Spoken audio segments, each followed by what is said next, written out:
get yourself some water, tea, something like that. It's going to be quite introspective, this video. Did you know that social Darwinists are a bit to blame for the whole survival of the fittest thing that people still espouse today? You hear it all the time. We've definitely heard it during a certain time very recently, even though this interpretation has been proven entirely wrong. I mean, along with all of the racism and imperialism and all of that, but that's a separate issue. A stronger case could be made for Darwin's research supporting the theory that the species that survived would be one that would actually adopt collective action as opposed to just individualistic. By ignoring this, the philosophy of the social Darwinists created a slaughterhouse environment for the poor, the needy, and low-paid workers in dangerous industrial complexes. And we've seen this in action with the panoramic, with public health care, or should I say lack thereof. Not providing us with health insurance. I mean, what is this? Like some kind of socialist country or some kind of communist dictatorship? This is insane. This is un-American. You don't pay for health insurance. That's crazy. All I know is we need to find insurance ASAP. Oh my God, we're gonna get sick eventually. With corporations successfully lobbying to not make workplaces safer, with villainization of people that live off the benefit, and also with victim blaming. It's been so internalized through repeated messaging that it's not uncommon to hear people shrug things off and just saying, well, they had X, Y, or Z condition. Of course it's going to happen. Oh, well, it's actually their fault because they didn't pull themselves up by their bootstraps because they were born into poverty or something, but every person is in charge of their own destiny, right? The whole pull yourself up by your bootstraps phrase, that's actually incredibly inaccurate. The whole phrase is this, which is definitely not this whole singular mindset that people like to think it is. I mean, heck, you could even say, as Tiffany Ferg pointed out in this video, that what Mr. Beast was doing with his apology tweet by saying that it's a shame that the governments don't actually fund public health care to get rid of cataracts because they'd get a greater ROI because then they'd have a more productive workforce. Again, just bringing it back to business. Not that public health care should be a right.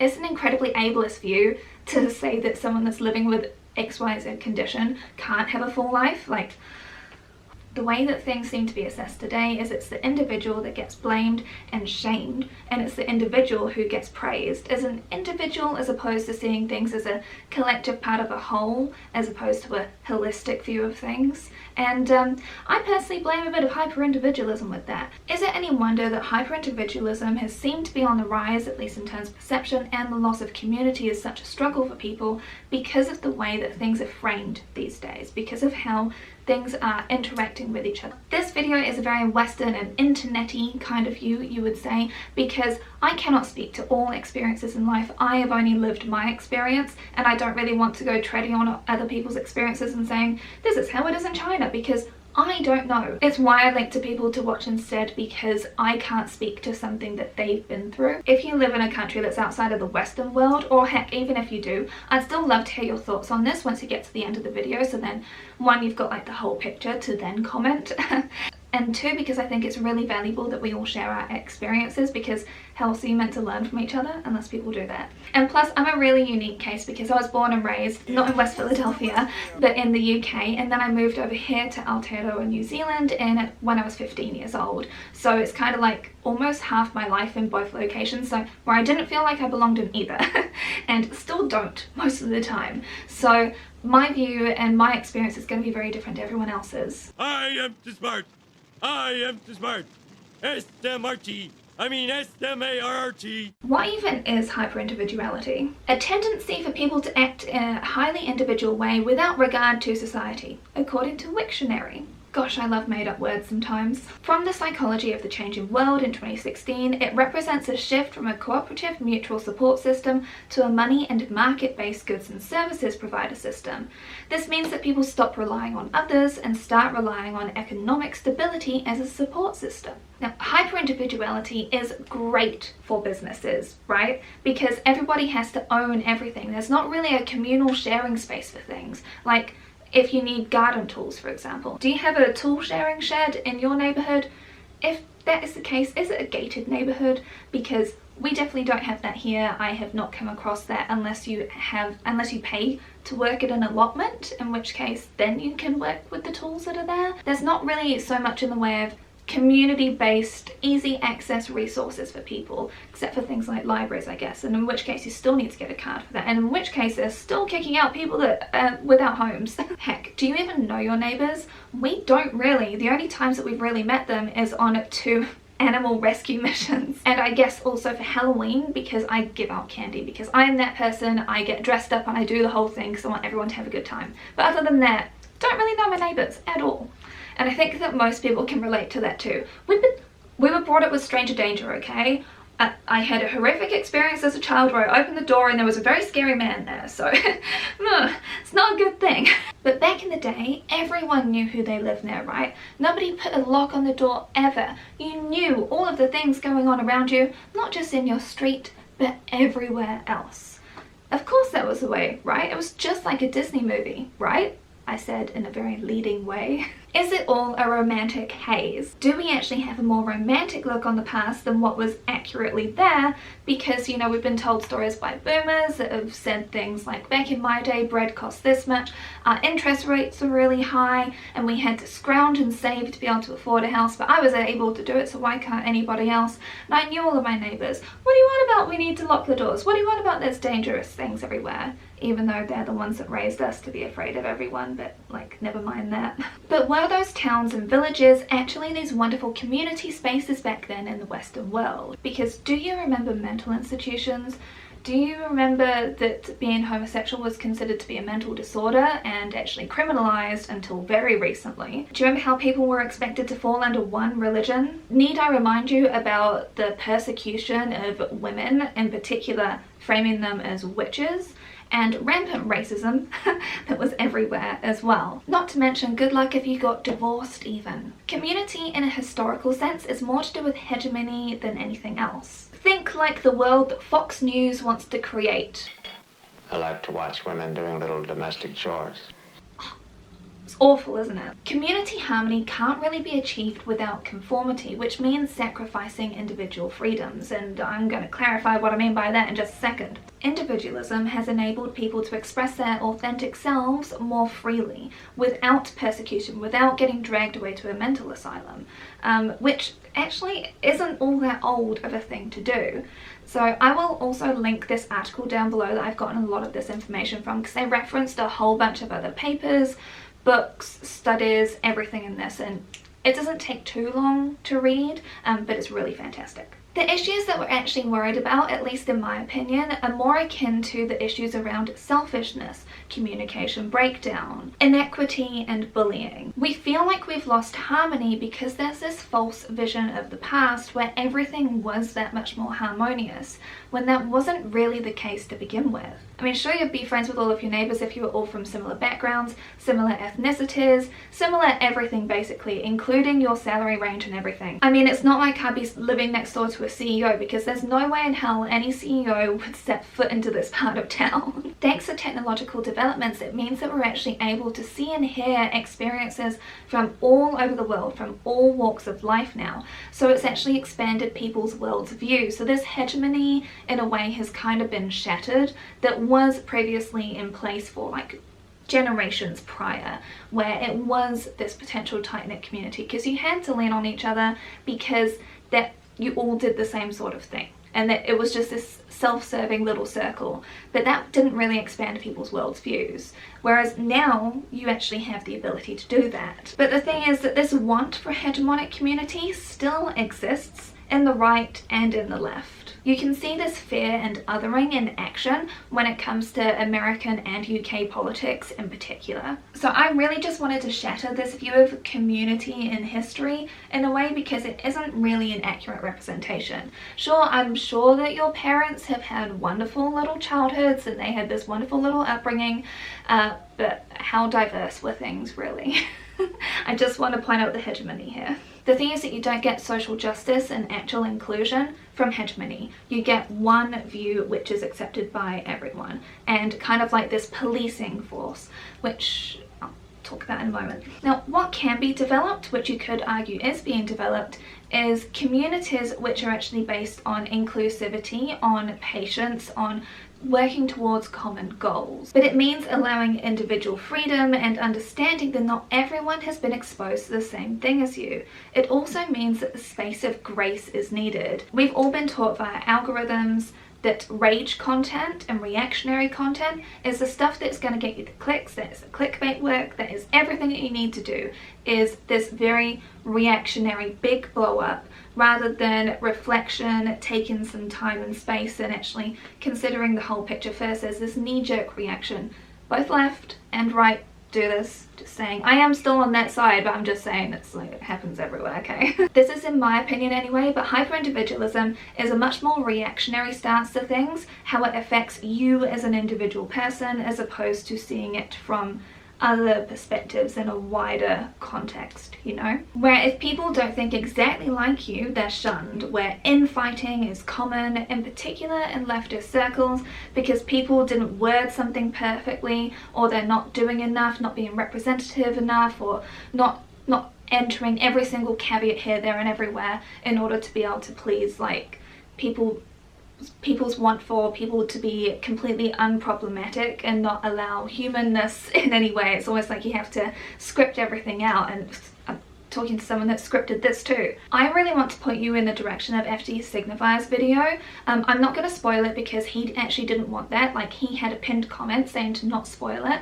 I know it's like a very long video. I watched it over the course of a couple of days to be able to fully absorb it, and I really recommend that you watch it. It's going to be linked down below, and there's also other videos that I'm going to link about this exact infighting drama kind of issue and this policing panopticon issue, I think it's pronounced that way, because there is a very policing mentality, particularly in the left, where things are blown very out of proportion sometimes, when this should be more of a community focus on the bigger things, but when so much infighting happens, that is where we are going to get issues and problems when it comes to be able to create collective justice. So I'm going to tell you to watch this video by Tiffany Ferg, this video by Kat Black, this video by Bro de Chanel, this video from Jessie Gender, this video from Princess Weeks, and this video from Internet Impact. There are many channels, as you can see, that I love watching, and they will all be linked down below. Don't worry, you will not miss out on them. Spain enduring temperatures of 44 degrees, with the country's Met Agency there saying some regions were suffocating. The climate crisis. Mate, you knew you couldn't come to this channel without me talking about this, right? It's always on my mind, and I'm sorry, it's a grim future and we need to be aware of it, and the only way that we'll be able to do something about it is by collective action. In my personal opinion here, we wouldn't be so effed for the future if companies had to actually take into account things other than just monetary gain, where they had to actually take into account community impact, like that was imperative for them to do, because otherwise you just wind up where companies are just doing the same thing over and over again whilst cutting costs the whole time, whilst expecting profits to keep going up and everything go like this, basically. This is not a sustainable trajectory when it comes to anything. Now we're in this situation where polluters have just been able to carry on getting away with the same thing again and again, and harming people in the process repeatedly through actions like lobbying and stuff, because it costs them less money to do that in order to be able to keep their shareholders and them happy up at the top. It's not benefiting all the workers underneath, it's just these ones. Again, this very individualistic lens. If businesses weren't just profit driven and instead had to do corporate responsibility, but not in the sham way that happens today, like genuine corporate responsibility, where they have to bring in all these external stakeholders, where they have to think of not just a 5-year plan, but a 100-year plan. What is what they're doing today going to impact things in 100 years time? If it's going to be bad, you're not going to be able to do it, mate. So you know what I mean? If we actually had that in place, I really wish the world was like that. We just have a livable future for everyone, and I really want that. Businesses have constructed things when it comes to the climate crisis in an individualistic way in order to be able to get people to feel viscerally about it, to make things into a personal attack as opposed to a collective issue. You know, where leftists are trying to take away your car, and we're trying to steal away your favourite food, and we're trying to crush your dreams and not allow you to go on holiday to your dream location. Instead of framing things in a collective way where everyone could have easily made subtle small changes to be able to get the way to a better future, including companies investing in research and development to be able to shift their businesses away from the pollution to other ways to be able to make money. That could have been done back in the 80s and we wouldn't even be worrying like we are now. But sadly that wasn't done in the 80s. In the 80s, who did we have leading us again? Oh yeah! I wonder why things got so screwed up after that point. It comes down to framing the way that your money is being taken for taxes to pay for renewable energy, which doesn't work, when in fact your tax money often goes to polluting companies by the government. But anyway, we'll not talk about that. I find it so interesting with framing as well, because this also happens on the left, which again I'm part of the circles of, where you know you get shown this, the top 100 companies producing like the most amount of pollution in the planet as opposed to like the people. So people tend to have a deflection view when they say this, as opposed to a collectivist view, which is instead focusing on the things that we can indeed change by saying like, okay, we've got these 100 companies here, what can we do to take that down? What are the political ties? All this sort of stuff, because that's the stuff that will make the change. But instead it comes down to this finger pointing kind of thing that happens quite a lot, which again shatters the whole community spirit that people want to be able to actually have. People really do want community. It's natural, it's very human to be able to want that. I definitely want that too. When it comes to completely unproductive finger pointing, there's no better example than Greta Thunberg.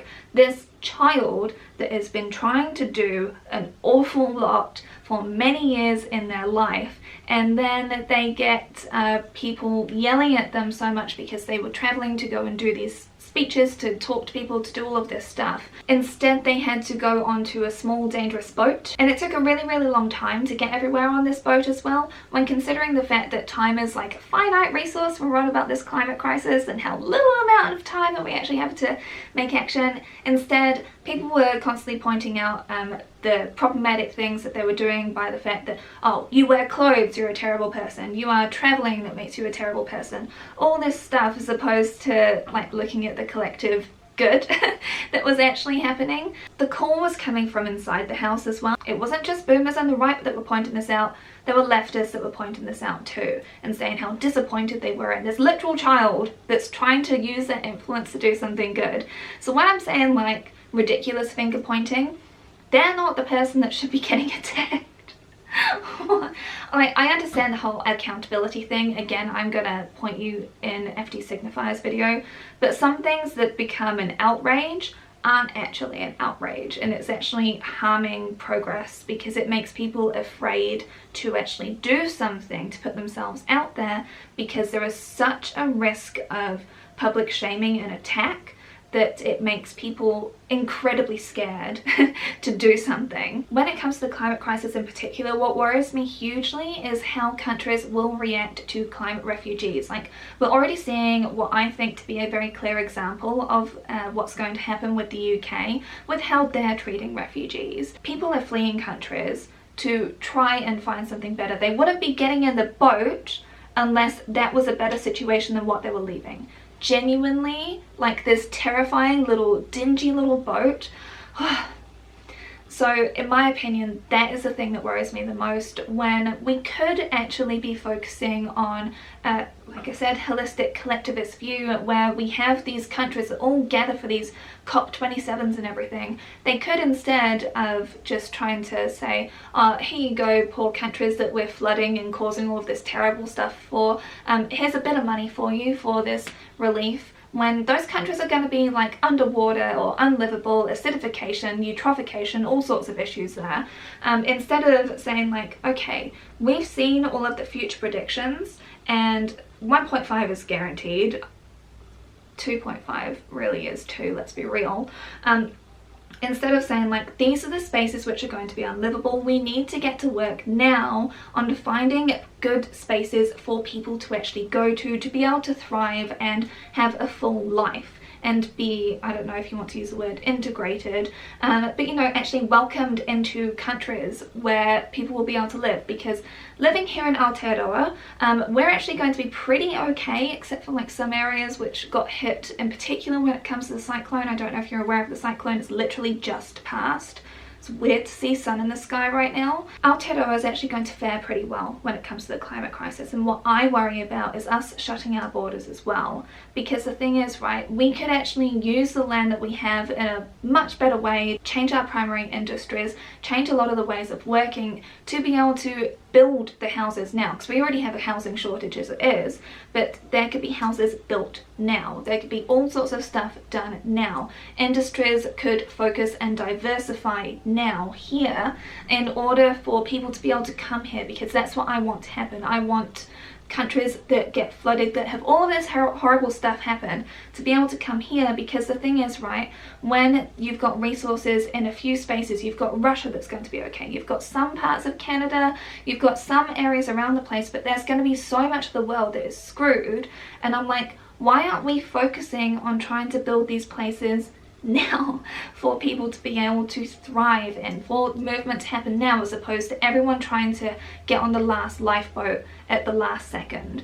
At least that's my perspective. But I am saying all of this as an immigrant myself. Māori had their land stolen from them and repeatedly taken away from them, and the land should go back to them. As you can see, the ownership they have is barely anything, and no matter where people go to live in the world, it should be up to the indigenous people to decide how they want the country to run, or if they even want people to move there to begin with. It's gonna be me. We're raised in a strongly individual mindset, it could be argued, straight from school, honestly. Because in school, whilst sharing your toys is a thing, sharing your work is not. That's considered to be cheating. Collaborative work isn't exactly a very common thing, at least in my experience, and everything is about tests and being the best that you can personally be, and all that sort of stuff, and there's these ranking systems against everyone else. It's very competition, individualistic bred. And you get taught that through school, and then it keeps on going. Sure, you do have some school projects where you work with other people, but how well do those go? Do you remember all those fun school projects? And yeah, because people aren't taught how to work together well. If you're used to working alone, when you're shoved into a situation where it's working with a bunch of other people, what else are you going to expect? I mean, come on. Unless you're lucky enough to go to one of the fancy schools these days that has those little plots of vegetables that every kid like helps grow together.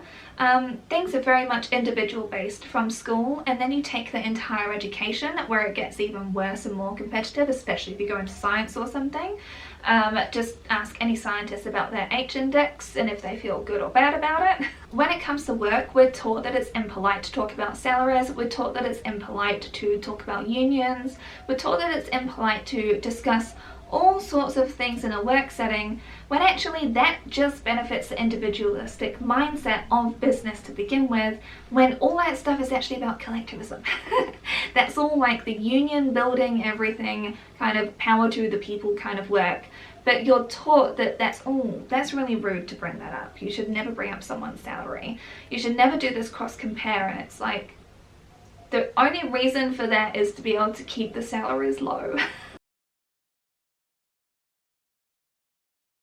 I want to reflect on the panoramic very briefly, because I have to, because as much as I want to be able to go to parties, to be able to work in the office again, to be able to actually, you know, feel safe going out and about, I can't, because people aren't masking. Not in my workplace, not anywhere basically. I tend to be the only person that's still wearing a mask. I cannot afford to get COVID. So when it comes to my want for a community personally, and my issues when it comes to hyper-individualism, is because the way that things got framed by politicians, by businesses, is that wearing a mask is a personal choice, when it's actually just a thing that people do which causes harm to others, and it means that it's creating that whole outsider thing I spoke about before, which has deeply impacted me, because we're 3 years into it now. We went to a wedding on the weekend and I had an anxiety attack in the car, because whilst I tested, whilst Brandon tested, you know, we mask all the time, we do all that stuff, I didn't know if everybody else there had.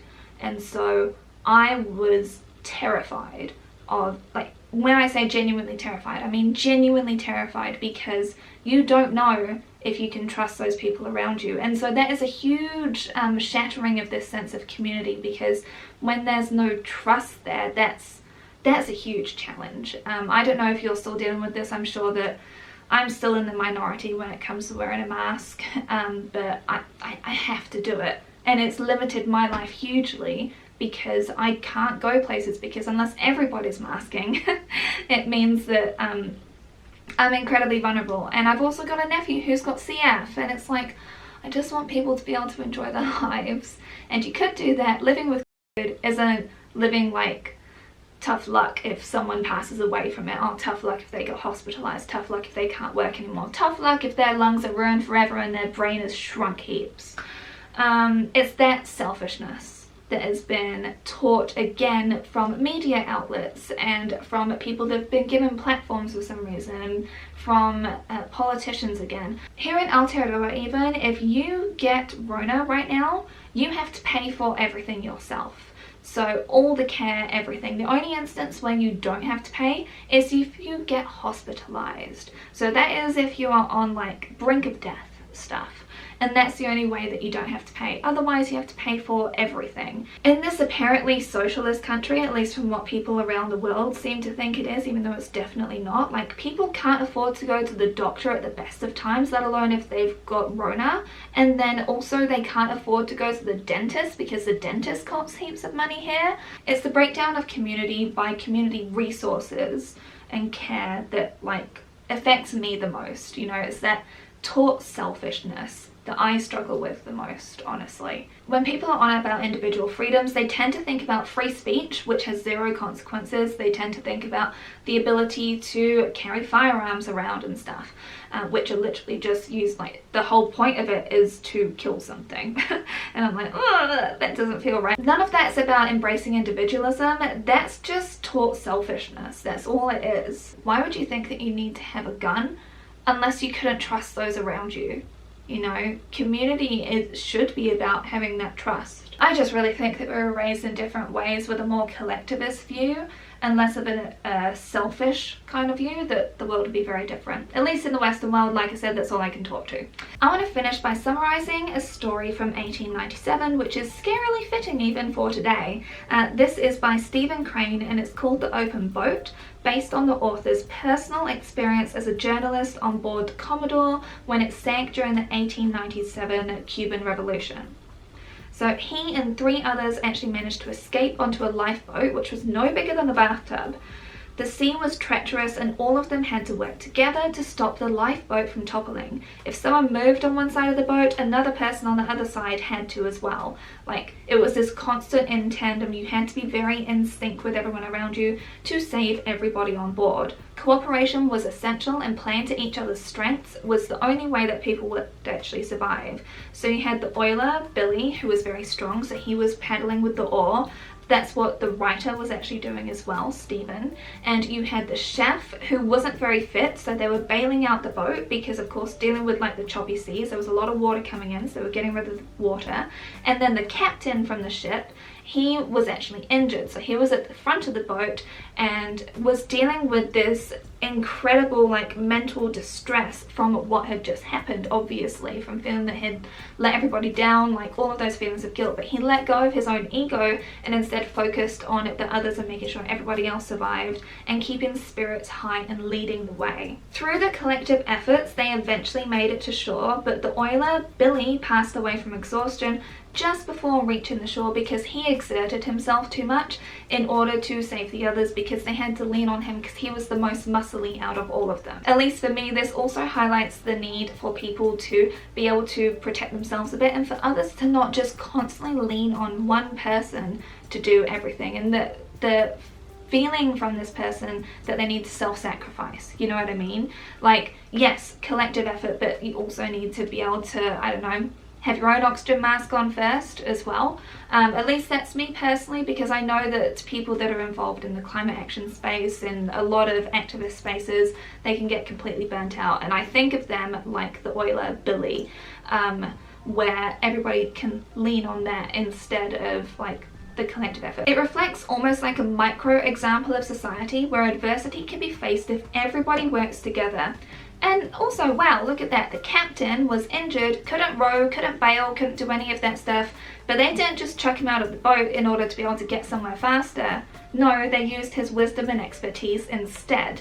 Like, You see what I mean about the whole survival of the fittest thing? It's not really putting that into great play now, is it, when it comes to social Darwinism? Just to loop it back to the beginning. They only had each other to be able to survive instead of like the people that were on the shore as they were approaching it, because no boats came out to save them. They only had each other, and it built the camaraderie, it built everything between them, it built this brotherhood, I guess you'd say, since they were all men. And there's nothing to say that we can't still do that sort of stuff now. If people actually don't expect everyone to be the exact same and work towards a collective goal, then you can actually reach it. I just wanted to sort of end on that. I hope that you enjoyed this. I'm really keen to hear your thoughts down below. Do you think I'm completely off the mark? I could well be. Please feel free to correct me. As always, there's no need to be rude to each other, and please don't be rude to anyone else in the comments, because I hate that. People are just people. People are just trying to do their best, and I think it would be a lot of a better world if people actually just realize that instead. Okay, lovelies, take care. Bye. If you remember from my outfits video for my 5k subscribers special, I did say that I was trying to find like my version of this Spice Girls dress worn by Baby Spice. I think that I found it, and I love it. Oh yes, secondhand fashion can be amazing. I'm in love with this. It is so cute. It is the perfect gingham with little florals and a little puff sleeve. I love it so much.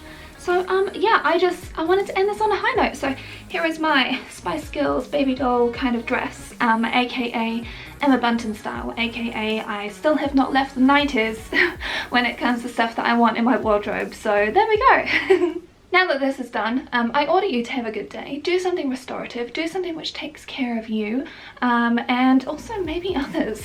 Who knows? Don't forget to check out all of those channels I linked in my description box, because those videos are chef's kiss amazing. I'll see you next week. Bye!